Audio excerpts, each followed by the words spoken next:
পুনর্গঠন করা হয়েছে সংস্কৃতি বিষয়ক মন্ত্রণালয়ের আওতাধীন দপ্তর সংস্থা বাংলাদেশ শিল্পী কল্যাণ ট্রাস্ট। রোববার এক প্রজ্ঞাপনের মাধ্যমে ট্রাস্টি বোর্ডের সদস্যদের নাম ঘোষণা করে সংস্কৃতি মন্ত্রণালয়।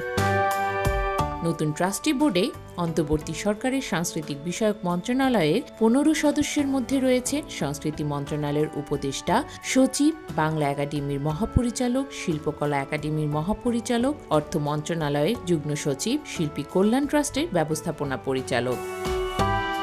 এছাড়াও শোবিজ অঙ্গনের তারকাদের মধ্যে রয়েছেন নির্মাতা আশফাক নিপুণ, অভিনেত্রী নওশাবা আহমেদ, সঙ্গীতশিল্পী কনক চাপা, কবি কলামিস্ট ও সংগঠন নাহিদ হাসান নলেজ, নাট্য ব্যক্তিত্ব ও শিক্ষক সামিনা লুৎফা, কবি ইমতিয়াজ মাহমুদ, লেখক ও শিক্ষক তুহিন ওয়াদুদ ও কবি সাইদ জামিল।